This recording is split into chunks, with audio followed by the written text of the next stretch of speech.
Well, the fiscal update unveiled yesterday set aside $40 billion to provide compensation and reform of the failed First Nations child welfare system.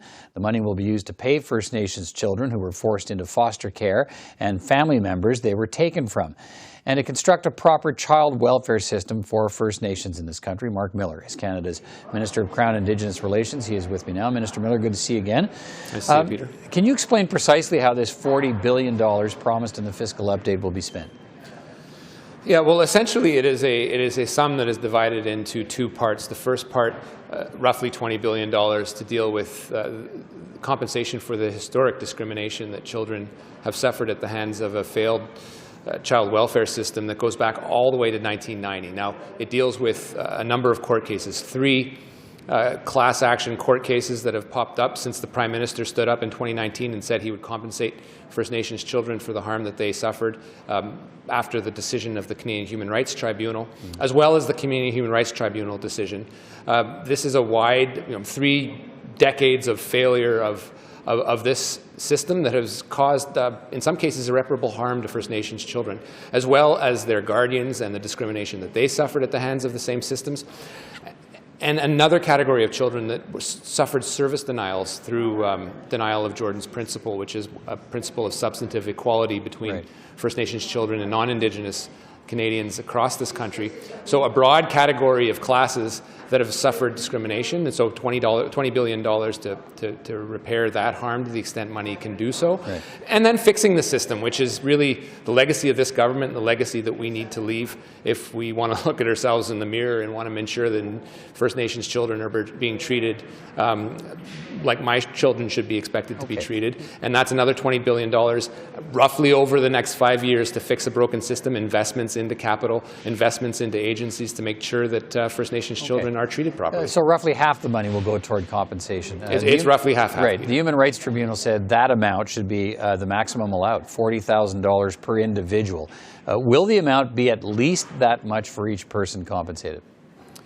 In terms of the First Nations children, these are discussions that are underway, but roughly the answer is yes. We're at a very delicate point in the negotiations, and we need to let those negotiations play out. There are various views around the table, and I won't attempt to categorize them right now, but we have a couple inflection dates, one being December 31st, and then the next, were this to be presented to the courts for a fairness procedure or a procedure of similar nature, that would be in and around the end of March. What happens if there is no deal by the 31st? Well, look, the fact that we're still talking, Peter, is a really good sign. We've achieved it in 6 weeks, thanks to the amazing work done by the AFN, Chiefs of Ontario, Anishinaabe Nation, Murray Sinclair, and Dr. Blackstock. We've achieved in 6 weeks what we perhaps could have taken for years in the court adversarial process.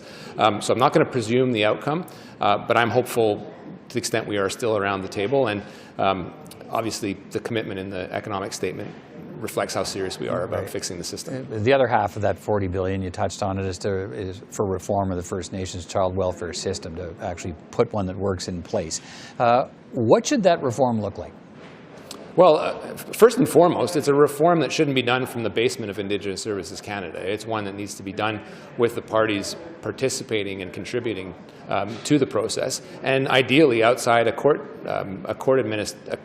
procedure where Canada is told what to do. We should really be doing this in partnership if we want to live up to what we aspire to do as part of reconciliation. So investments in major capital so that people aren't ripped away from their community and taken into a foreign community, non-Indigenous communities, so they are not immersed in their language and culture. Investments in agencies that need to be topped up insofar as those agencies wouldn't be getting as much money as the equivalent provincial agency, and a number of other measures as it concerns the reform of Jordan's principle and how it's allocated that we're committed to doing as part of a government that really wants to end that discrimination and make sure that no child suffers that going forward.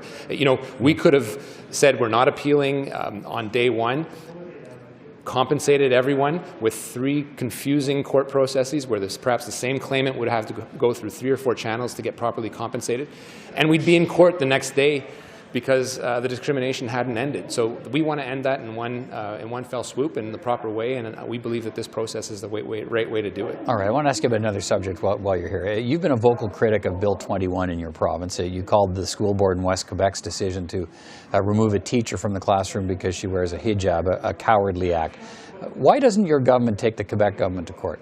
Well, first and foremost, and let's put that in context. A lot of people, when we drag a provincial, when we show up in court and we contest a provincial law, or the province shows up and contests a federal law, Quebec is doing that with respect to C-92 and Indigenous children. You don't see the federal government ripping their shirts off, claiming that someone is stepping on our jurisdiction, particularly in the optic of this being one of inherent rights of Indigenous children. When you transpose that argument to Bill 21, you can see some games being played, but the reality is that there are serious constitutional issues with respect to the role of religion and who has that jurisdiction in Canada, the role of the equality of men and women under the Charter, who has that jurisdiction, the use of the notwithstanding clause in this context.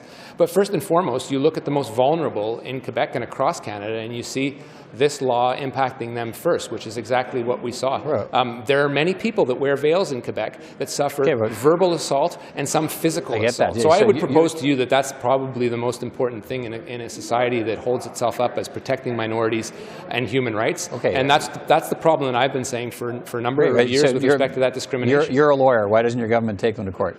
The government, well, clearly, Peter, they are already in court, and as the Prime Minister has already said, we're not excluding the possibility of defending the federal government's position with respect to this law, which we find discriminatory. Right. Well, so Mr. Singh, the NDP leader, is out yesterday and today saying that there should be no entertaining the possibility. The government should say right now, if this gets to a federal court system, the federal government will challenge it.